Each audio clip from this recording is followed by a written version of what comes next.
Well, kembali welcome back kalau kata Megan Domani sama Brian.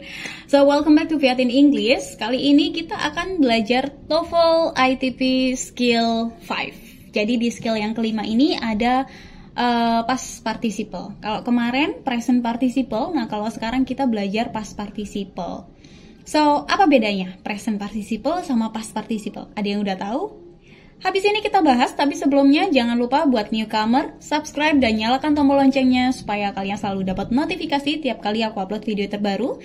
Dan buat kalian yang merasa konten ini bermanfaat, dukung kita dengan cara like, share ke teman-teman kalian supaya kita bisa belajar bareng, dan komen di bawah untuk pertanyaan atau request mau dibikinin materi apa. So with no further ado, let's jump to the lesson today. Baik, kita awali perbincangan sore ini dengan membahas apa bedanya present participle dan past participle dulu. Jadi kalau present participle itu verb ing, kalau past participle itu verb 3. Gampangannya kayak gitu teman-teman. Namanya aja present, jadi kan yang sekarang ya, hal yang sedang terjadi kayak gitu. Tapi kalau past udah lampau, jadi dia menerangkan hal yang memang sudah terjadi atau sudah lampau. Nah, bedanya sesimpel itu sih antara present participle dan past participle. Verb ing sama verb 3. Udah, intinya di situ. Jangan dipikirin lagi, nanti kalian makin pusing. So, kita sekarang fokus di bahasan tentang past participle-nya ya. Jadi kalau di present participle kan kemarin ada dua fungsi, sebagai present progressive atau continuous dan sebagai adjective. Nah, di past participle ini dia punya 3 fungsi malah, yaitu untuk kalimat aktif, pasif, dan adjektif. Kalimat aktifnya itu masuk ke present perfect biasanya, atau ke past perfect dan sebagainya. Nah, kenapa kok present perfect atau past perfect? Karena dia memakai verb 3. Kalau kalian pengen belajar lebih lanjut tentang si present perfect-nya ini, aku udah pernah bikin videonya. Klik aja link yang ada di description box. Nanti aku cantumin di situ, oke? Atau klik link di atas ini. Alright, kita lanjut lagi. Nah, sekarang kita masuk ke yang past participle sebagai present perfect dulu ya. Misalnya gini, kalimat aktif. Jadi kalimat yang memang diucapkan secara langsung. Si subjek itu melakukan hal tersebut secara langsung. Oke? Contohnya, the family has purchased a television. The family has purchased a television. Ada kata has dan verb 3 di sini. Jadi keluarga itu sudah membeli televisi, gitu kan? Kita pakai have dan has plus verb 3 di present perfect seperti biasa. Itu untuk kalimat aktif. Nah, kalau kalimat pasif itu gimana? Kalau kalimat aktif kan subjeknya mengenai sesuatu ya, atau melakukan sesuatu. Kalau kalimat pasif itu dibalik. Objeknya disebutkan terlebih dahulu, kemudian dia diapain nih sama si subjek, diterangkan, kemudian subjeknya ada di akhir. Biar nggak bingung, contoh kalimatnya seperti ini. The poem was written by Paul. Jadi, puisinya telah ditulis oleh Paul. Nah, puisi ini kan objek nih, objek yang ditulis sama siapa? Sama si Paul. Nah, poemnya kita sebutkan di awal, baru to be, lalu verb 3, terus by siapa gitu, yang melakukan atau yang mengerjakannya. Jadi kita balik posisinya subjek sama objek. Objek di depan, subjek di belakang. Gampangannya kayak gitu. So, the poem was written by Paul. Subject, to be, verb 3, terus objek, to be, verb 3, subjeknya di belakang. By, bla bla bla. Oke, itu untuk kalimat aktif dan pasif, perbedaannya. Kalau kalian pengen penjelasan yang lebih banyak lagi, aku juga udah pernah bikin videonya. Klik aja link nomor 2 di description box, atau klik link di atas ini. Oke, nah sekarang kita bahas fungsi yang ketiga dari past participle ini, yaitu sebagai adjektif atau kata sifat.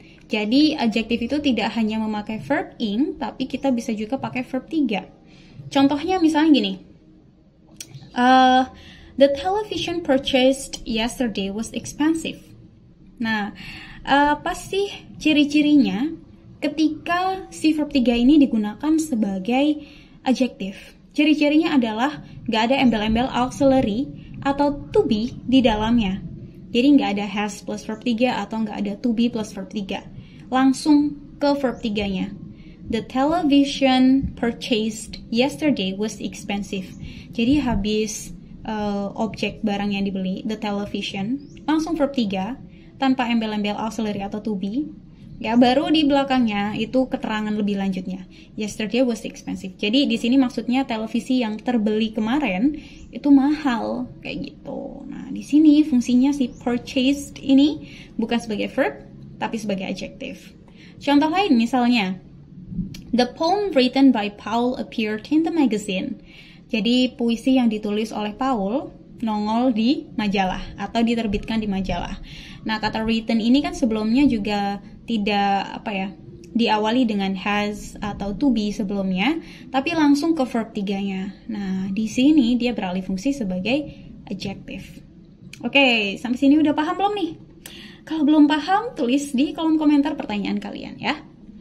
Oke, to check your understanding, sekarang kita langsung masuk ke contohnya. Contoh soal maksudnya. So, contoh soalnya di sini ada the packages blah blah blah mailed at the post office will arrive Monday.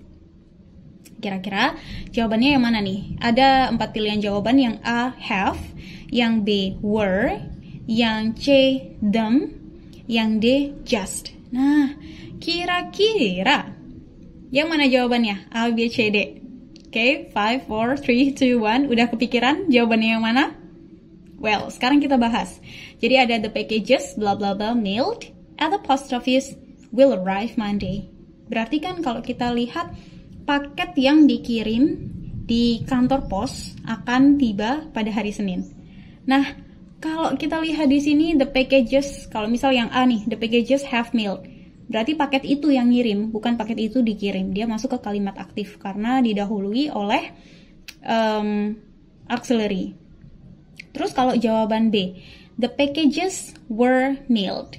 Jadi paket-paket yang dikirimkan ke kantor pos akan tiba pada hari Senin, kayak gitu kan. Nah, tapi kayaknya di sini kurang tepat juga gitu. Kenapa? Karena kalau misalnya were mailed at the post office, dia nggak ada keterangan nih dikirimin sama siapa.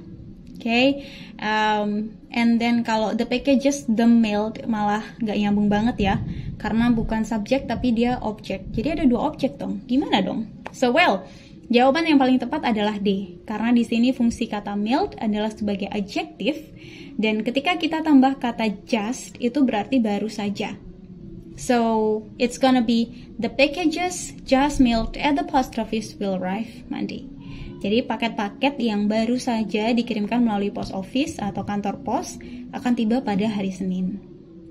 Oke, itu contoh soalnya teman-teman. Semoga membantu ya, dan semoga cukup jelas. Karena I know kalau kita belajar structure itu kadang masih ada bingungnya walaupun udah diterangin. Jadi kalau ada pertanyaan lebih lanjut, tulis aja di kolom komentar. Atau kalian bisa gabung di kelas onlineku di jagobahasa.com. Kepoin aja websitenya dan kalian bisa langsung daftar kelasnya di situ. Jangan lupa pilih Biseka. Okay, so I guess that's it. Tapi ada satu contoh lagi nih. Misalnya ada kata she painted this picture. She has painted this picture and the picture painted by Karen is now in a museum. Nah, di sini ada perbedaan penggunaan kalimatnya. Yang pertama dia pakai simple past, yang kedua dia pakai present perfect, kalimat aktif dua-duanya. Nah, yang ketiga itu dia fungsinya sebagai adjektifnya. Oke, jadi terlihat perbedaannya ya antara ketika dia fungsinya sebagai kalimat aktif dan ketika dia fungsinya sebagai adjektif. Nah, di situ kita bisa lihat kalau pokoknya kata kuncinya adalah kalau itu ada auxiliary atau to be sebelumnya, berarti antara kalimat aktif dan pasif. Tapi kalau nggak ada auxiliary atau to be sebelumnya, berarti dia fungsinya sebagai adjective. Intinya teman-teman harus sering-sering latihan. Di internet udah banyak banget contoh soalnya, kalian bisa kepoin di situ. Kalau udah sering latihan pasti kita bisa kok analisa soalnya dengan cukup baik gitu. Okay, so thank you so much for watching everyone. Sekali lagi dukung channel ini dengan cara like, share, komen, dan subscribe. Dan kita bakal ketemu lagi di skill selanjutnya. So, last I say, hasta la vista. Bye!